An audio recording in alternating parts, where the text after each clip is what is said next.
Hello, my name is Jim Wilson, and I'm from the University of Pennsylvania, where I run the gene therapy program. And I'm delighted to be here at the 2020 FAST Summit in Ganglia. I've been asked to give an overview of current challenges to viral-mediated gene therapy, which I look forward to doing. Gene therapy is a new approach to treating monogenic diseases, many of which are rare.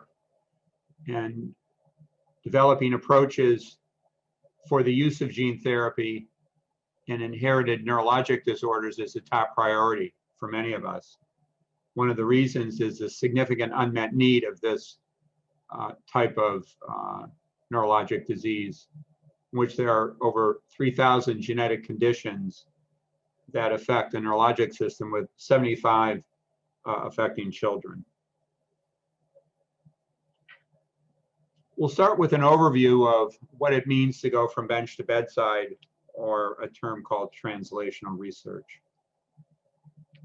One begins with experiments in an animal model of the disease. Frequently, it's a mouse model, in which the goal is to show that your intervention corrects the disease. And you can also evaluate, in the context of gene therapy, whether overexpression of your gene causes any safety issues.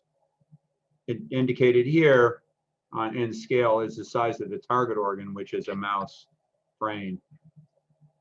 Once having established the potential for benefit or efficacy in the mouse model, one needs to move to larger animals to demonstrate that you can scale the dose.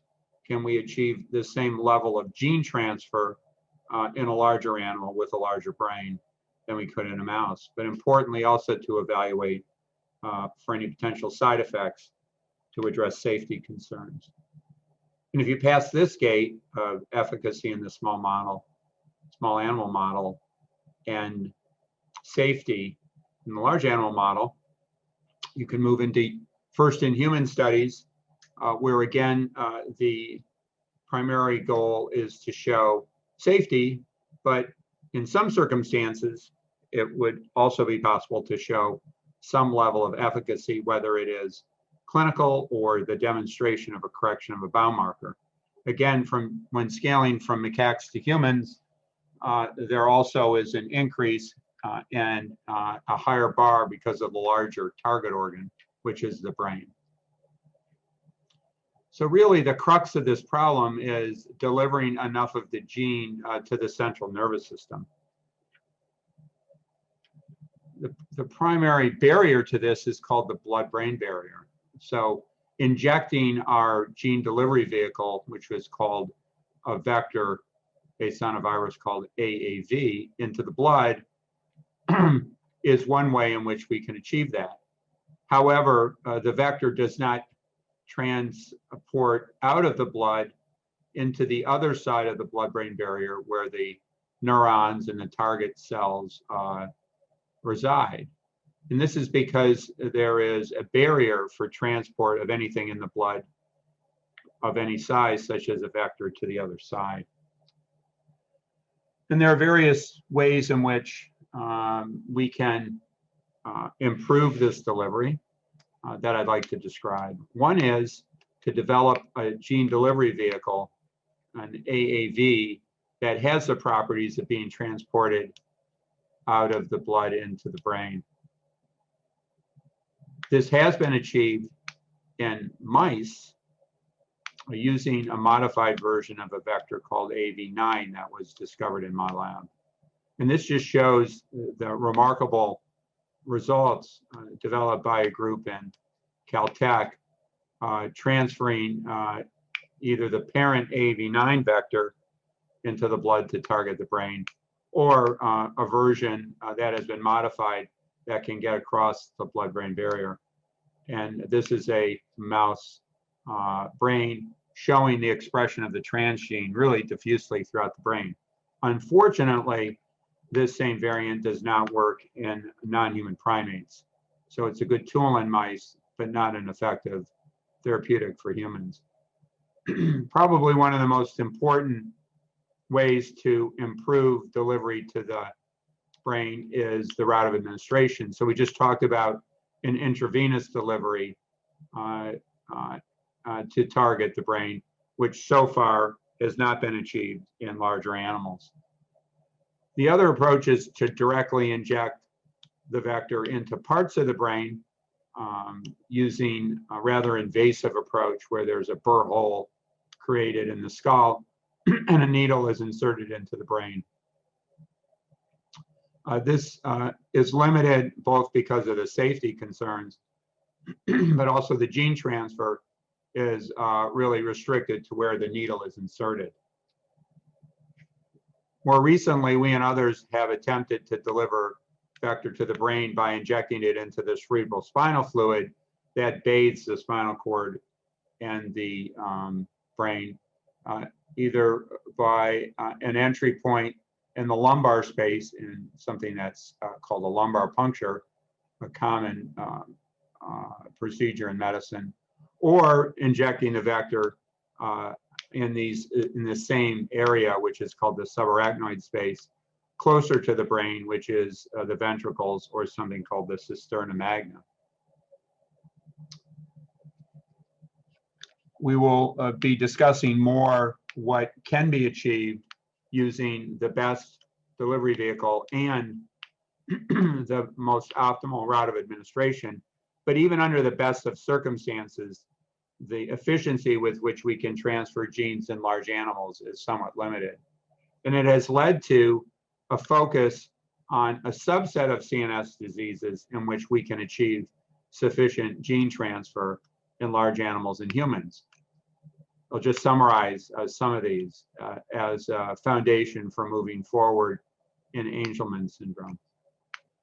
One approach is to inject a needle into a particular area of the brain to treat that localized area if that is all that you need, such as in Parkinson's disease.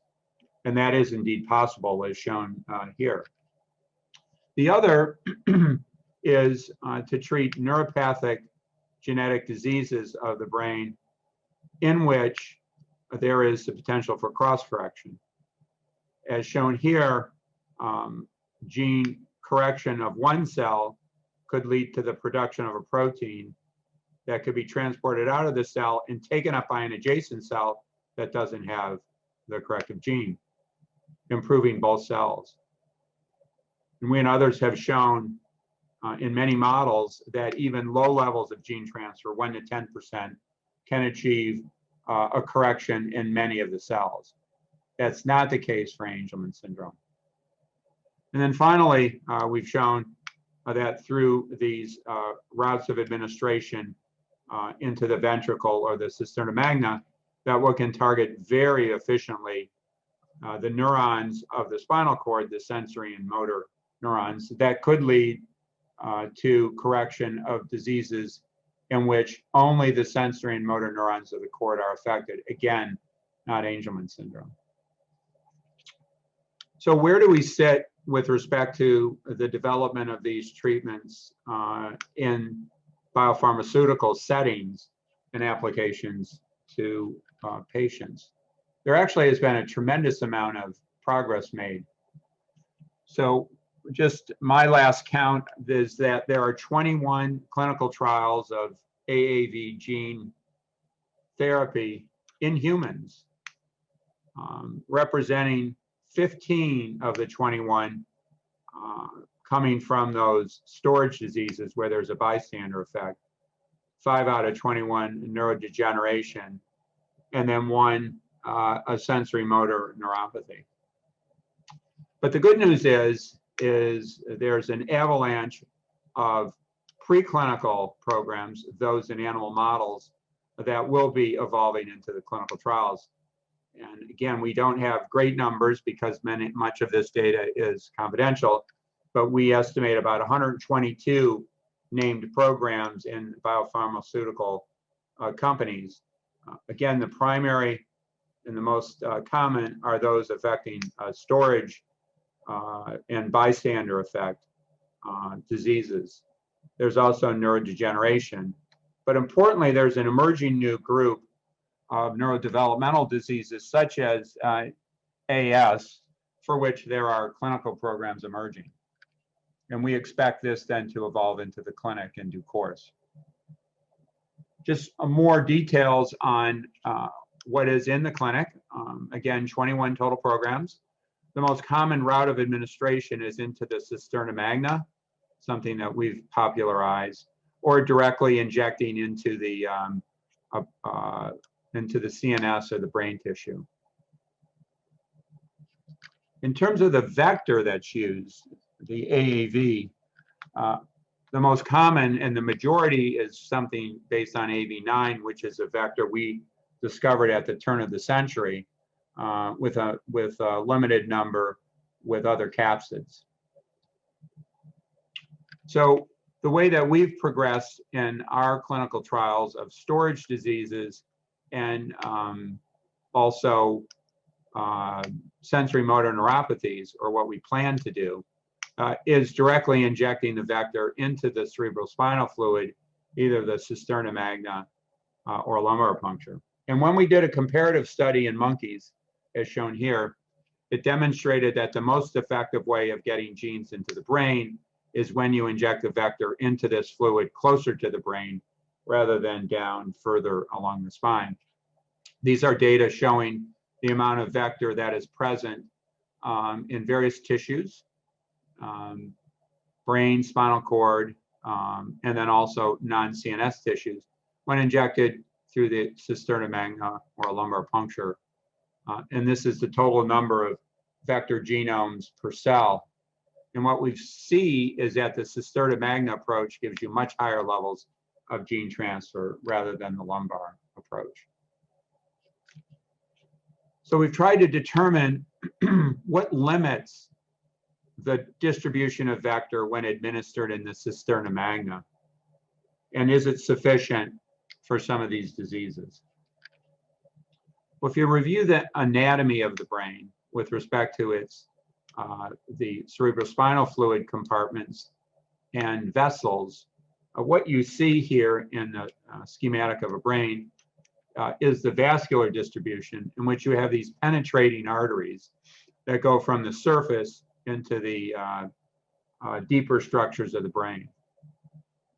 And it turns out that the cerebrospinal fluid that bathes the brain in the cord actually tracks along these penetrating vessels, as shown here, that this is the subarachnoid space where the cerebrospinal fluid is, and it can penetrate right around these vessels in something called the perivascular spaces.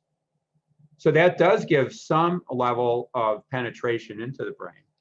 And when you do the experiment in monkeys where you inject a vector expressing green fluorescent protein into the subarachnoid space, and then analyze the brain tissue for the distribution of gene transfer here, you get a lot of gene transfer on the surface, which is where the vector would access the brain easiest, but you get these foci of gene transfer deeper in the brain, which we believe is due to the distribution of vector along these perivascular spaces. But with that said, even at the best of circumstances, we're looking at around 1, maybe 10% of cells that take up and express the gene. We believe that a longer range goal, and it may hopefully be shorter, to achieve better distribution of vector around the brain is using an intravenous approach. And one of the reasons is that the blood vessels of the brain distribute to smaller capillaries that are widely distributed throughout the brain, as opposed to those penetrating arteries for which the perivascular space or the cerebral spinal fluid is restricted. But the capillaries are really only 1 or 2 cells away from any neuron.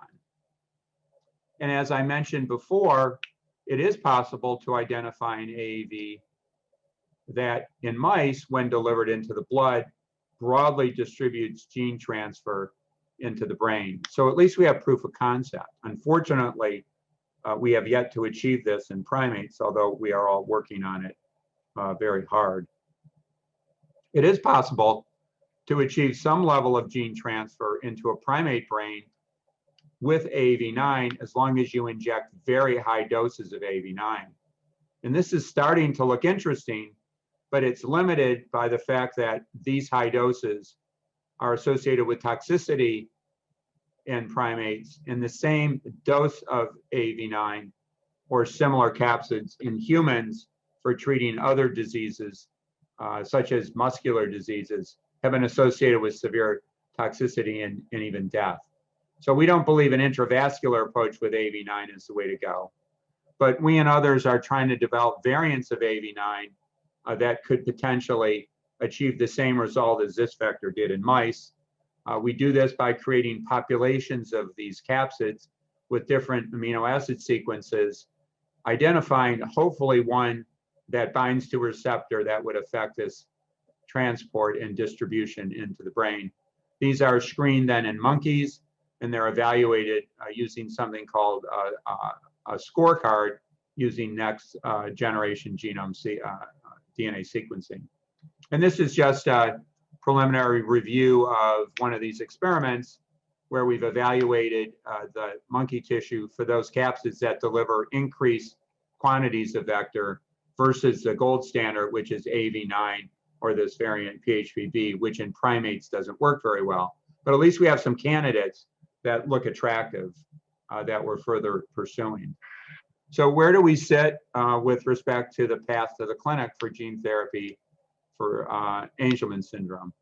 I'm just going to very briefly describe work done in my lab to try to demonstrate that AAV vectors can correct the disease, to determine how well this scales into primates with respect to safety and efficacy, and then conclude. So the gene we need to transfer is UBE3A, and there are many different forms of this, or at least several different forms: isoform 1, isoform 2, and isoform 3.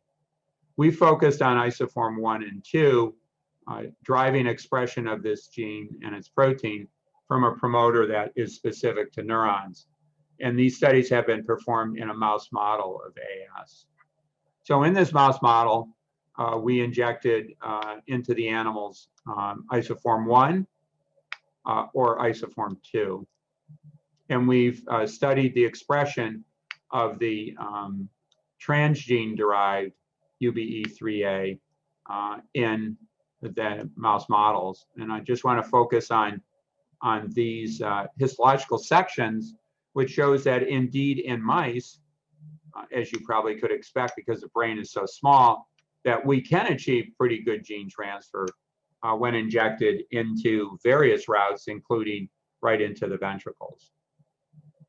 So this allows us to ask the question, will this gene correction help the disease that these animals have?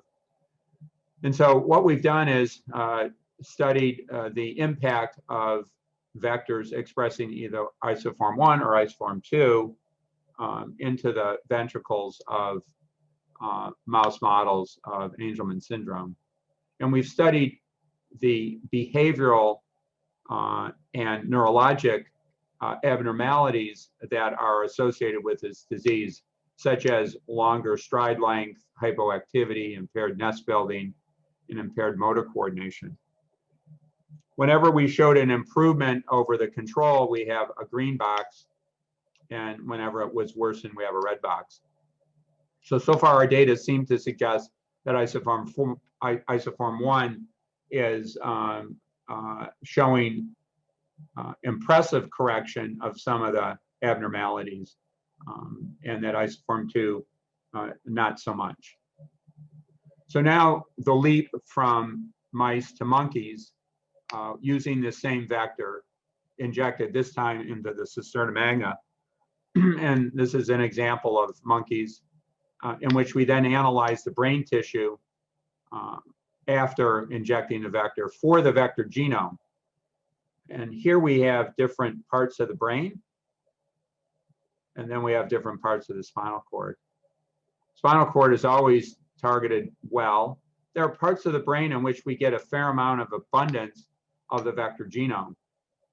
Now, when we analyze the tissue for RNA expression derived from the vector, it's present, But when we further refine the question as to how many cells are actually expressing the gene, it's a very limited amount.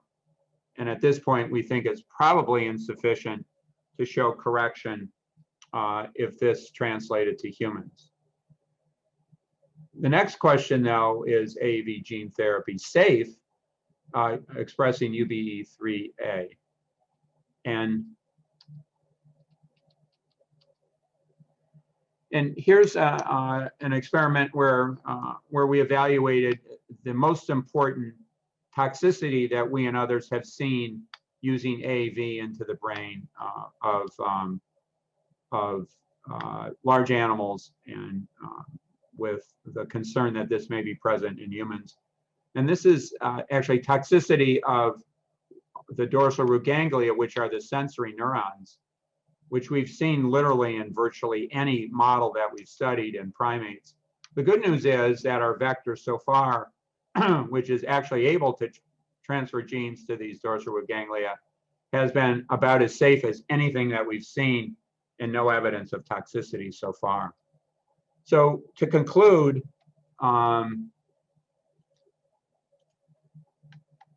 where do we sit with respect to gene therapy for Angelman syndrome? What we've shown so far is that we can correct many of the abnormalities, neurologic abnormalities in the mice. And also, we show some level of gene transfer in monkeys that so far has been safe.